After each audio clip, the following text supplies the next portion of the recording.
Okay, let's unpack this. We're cutting straight to the core here, focusing only on the key takeaways from the Q&A session. You know, the SoFi Technologies Q3 2025 earnings call. Exactly. No fluff. This is a deep dive, custom tailored just for that Q&A section. Right, we're filtering out the prepared remarks, all the noise, and just delivering the insights you need from what the analysts were asking. That's the mission today, like a surgical extraction of knowledge. Yeah. Right. We're zeroing in on, well, three main things, I think. Okay, we'll do it. First, consumer credit. How durable is it really? Second, the interest rate environment. How do they plan to navigate, falling rates? Makes sense. And the third. And finally, where are they putting their money? The tech roadmap, especially AI, and, well, their unique crypto play, that stablecoin idea. Got it. Okay, let's start where the analysts always seem to start. Consumer credit health. It's the big worry, isn't it? Despite SoFi showing strong numbers. It absolutely is. It hangs over the whole sector.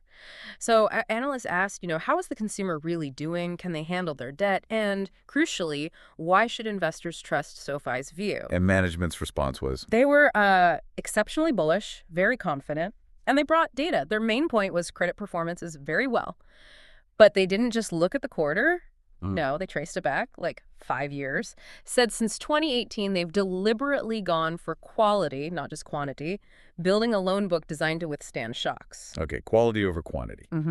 But the data, you mentioned data. Did it back that up? Because the broader market vibe is, well, not great. It did. And yeah, it's kind of counterintuitive right now. Net charge-offs, that's loans they actually write off as bad debt for both personal and student loans, actually went down. Yeah. Compared to last quarter. Yeah, declined versus Q2. Right. Improved. And they were clear, this isn't luck. It's because their underwriting is laser-focused on high prime and super prime borrowers, only those top tiers. All right, let's put some hard numbers on that, because the FICO scores they mentioned were, well, pretty high for a fintech at their scale. They really are. Personal loan borrowers average a FICO of 745. 745, okay. And student loan borrowers, even higher. Average FICO of 773. Wow, 773.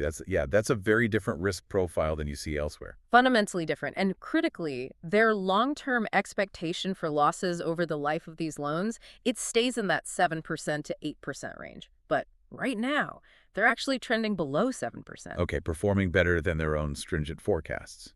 But here's the pushback, right? Isn't a 773 FICO borrower the exact person who jumps ship the second a competitor offers a slightly better rate? Are they playing it too safe? Trading growth for that quality. That's the fair challenge, absolutely. And their answer wasn't just internal confidence. They pointed to the capital markets. Ah, the people who buy the loans. Exactly. Management stressed that the strong, consistent demand from their institutional partners, the ones buying these loans off their books, validates the whole strategy. They see it as a flight to quality. So institutional investors are basically saying, yeah, in this shaky market, we want these loans. Precisely. When the so-called smart money is lining up to buy your assets, it's a pretty strong signal your underwriting is solid. Okay, that credit quality story holds up. But it makes you wonder about the flip side. What happens if or when rates start falling? Analysts were definitely digging into that. Yeah, they were. How does a drop in interest rates hit lending volume? And maybe more importantly, their profit margin on loans, the net interest margin, or NM. And this is where their structure becomes key, right? Having that bank charter. This is exactly where the bank charter and their whole diverse product set turn into a strategic weapon. Management said lower rates will benefit meaningfully their student loan refi business. Makes sense. People waiting to refi those big balances. Totally. If rates drop significantly, they can offer huge savings. Think about someone with a $70,000 student loan. Refinancing that at a lower rate, that drives massive demand straight to SoFi. And it's not just student loans, is it? Home loans have been pretty quiet. Exactly. Home lending, too. Lower rates would kickstart both the refi and the purchase market. And they pointed out this, massive untapped potential inside their own member base. What was the stat? Get this. Less than 5% of their existing members who have a mortgage actually have it through SoFi. Wow, less than 5%. That's huge cross-selling potential right there when the market turns. Huge. The moment the housing market thaws even a little bit. But the really interesting structural point, I thought, was the deposit side. The SoFi money accounts. How does that play in a falling rate environment? Okay, yeah, this is really interesting. Think about it. When rates were high, Lots of fintechs, non-banks, were competing hard on savings account yields, right? Offering high APYs to grab cash. Sure, we saw that everywhere. But as the Fed funds rate falls, that gets really expensive for them to maintain if they don't have a lending business generating offsetting income. Ah, okay. Because SoFi does have the lending side. Exactly. Because SoFi is an FDIC-insured bank and has its own lending engine, they're playing both sides. As rates fall, their competitive edge actually gets sharper. How so? Because it gets way harder for those non-banks, the ones without lending revenue, to keep offering those super high yields. SoFi, though, can still offer a superior yield because of their structure. It makes their whole ecosystem stickier. So the high-yield checking savings becomes a real differentiator when others have to pull back. Precisely. And they tied it directly to growth. Said it's a major reason why 0% of their product growth in Q3 came from existing members adding another SoFi product. Cross-buying. 40% from cross-buying. That's impressive. So the bank charter isn't just regulatory overhead. It's becoming a competitive moat as the cycle turns. What did that do to the financials? NIM was 5.84% in Q3? Yeah, 5.84%. And they expect it to stay healthy, above 5%, even if rates get cut. They also gave some color on how they manage that. They mentioned their historical deposit beta, basically. How much their deposit costs move when the benchmark rate moves is around 65% to 70%. That predictability helps them manage margins when the Fed is active. Okay, interesting. Yeah. Let's shift gears slightly to growth overall. They raised their membership guidance. Was that just competitors fading, or was SoFi doing something specific? They were very clear on this. They said, no, it wasn't just weaker competition. The primary driver was their own internal effort. Brand building, marketing efficiency. Did they give any metrics on that? Yeah, they hit an all-time high in unaided brand awareness, people knowing SoFi without being prompted 9.1% in the quarter. They feel confident because of that. Plus, new product rollouts like SoFi Pay are working. And that other piece of the puzzle, the loan platform business, the LPB, where they originate loans for other institutions, that seems strong too. Very strong. Originated $3.4 billion for third parties in Q3 alone. That's significant volume. And what was the market signal there? Similar to the loan quality point, management confirmed they're seeing consolidation. Their existing LPB partners are asking to upsize their commitments, increase the amount of loans they buy from SoFi. So even with worries about private credit, institutions are doubling down on SoFi's origination capabilities, flight to quality again. Seems like it, betting on SoFi's ability to find those high-quality, durable assets. Now, this diversification, more tech platform, more financial services, not just lending. They said dependence on deposits will likely reduce over time. Why is that shift important for you, the listener? Yeah, this is really key for understanding the long-term story. It's about risk and returns. The growth in the non-lending parts, the tech platform and financial services segments, is huge. That's huge. Get this. 56% of their total revenue now comes from those segments. Over half. Over half their revenue is now capital light, not dependent on holding loans, not directly tied to credit risk in the same way. That fundamentally changes the risk profile, improves potential returns, and drives tangible book value growth much more efficiently. Okay, so less risk, potentially better returns through diversification. Makes sense. Now, what about spending money? Investing in the future. AI, blockchain. Analysts asked about the pace of investment. Yeah, basically, are you spending too much or can you keep this up while staying profitable? And the answer? Their rule is strict. Any investment has to deliver at least a 30% incremental EBITDA margin. That's the hurdle. 30%. 30%. And they made a clear commitment. They won't slow down spending or try to juice margins faster unless their overall revenue growth dips below 15%. So growth first, as long as it meets that profitability threshold. Exactly. Keep investing in those 5 areas they always talk about.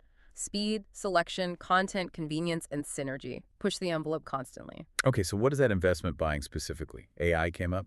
SoFi Coach. Yeah, that sounds like their big AI initiative for next year. The idea is it's a comprehensive tool, helps members see their whole financial picture, spending, saving, investing all in one place with personalized insight. Well-being. To help members spend less than they make and invest the rest.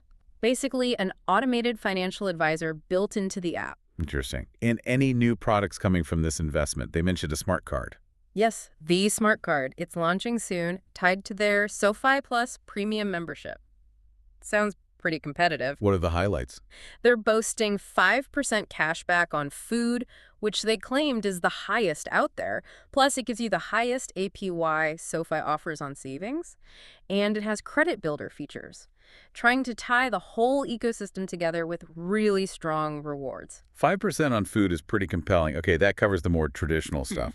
But the tech differentiation, that seemed to be around blockchain and crypto, leveraging the bank charter again. Right. First, they're relaunching crypto buy, sell, hold within the app. What's different this time? The key is instant funding from your FDIC-insured SoFi money account. Makes it seamless, removes friction, and linking it to an insured bank account probably adds a layer of comfort for some users. Okay, smoother crypto access. But the real structural advantage, the thing nobody else can apparently do, that's the stablecoin plan for 2026, right? Yes, this is potentially huge. It's all about that regulatory status. Wow. They plan to launch the SoFi USD stablecoin in 2026. And the unique part. Because they are a Tier 1 regulated bank, they can take the reserves backing that stablecoin, the actual dollars, and deposit them directly at the Federal Reserve. Wait, hold on. So instead of holding reserves in, like T-bills or other banks, they put it straight at the Fed. Exactly. And what does that do? Why is that such a big deal? Can you break down earning Fed funds for us? Sure. Think about it like this. Other stablecoin issuers, the non-banks, they have to hold their reserves somewhere, usually short-term government bonds or maybe commercial bank deposits. There's always some tiny bit of credit risk or liquidity risk involved. SoFi, as a bank, can place those reserves directly with the Fed itself and earn the interest the Fed pays banks on reserves, the Fed funds rate. That means they generate yield on the reserves with essentially zero credit risk and zero liquidity risk. Zero risk yield generated purely because of their bank charter. Correct. And management specifically said no other U.S. stablecoin provider can currently make that claim. It's a fundamental regulatory advantage. Wow, okay. That is a structural moat that fintech competitors just can't replicate. Fascinating. Shifting back to lending slightly, one last point on competition. Personal loans, it's their core product. Yeah. Why don't the big national banks compete harder there? Yeah, it seems odd, right? They have the scale. But management's view is it's purely strategic self-preservation for the big banks. Hell so. Competing aggressively on, say, 12% personal loans would directly eat into their hugely profitable credit card business. They rely on prime customers' revolving balances at 20%, 25% interest, or even higher. So offering a cheaper personal loan would just encourage customers to pay off those high-interest cards. Yeah. Cannibalization. Exactly. They'd be cannibalizing their golden goose. SoFi positions its personal loan explicitly as a tool to reduce that high-cost debt. They're effectively attacking the legacy credit card profit model. Acting as the member's advocate against high APRs. Okay? Yeah. And one final external point, student loans again. Any reaction to potential government actions, like selling off federal loans or changing borrowing limits? They see any movement there as very positive for SoFi. Really, why? Well, if the government sells parts of its massive $1.7 trillion portfolio, SoFi might be able to acquire high-quality assets that fit their FICO profile. And if federal borrowing limits are reduced for new students, that creates a gap in the market that SoFi can fill with its already profitable in-school lending business. Either way, it's potentially good for them. So potential upside from policy shifts, too. This has been really insightful. Just focusing on that Q&A really brings out the core strategy. It does, doesn't it? So, to recap for you listening, the big takeaways from this SoFi Q&A seem crystal clear.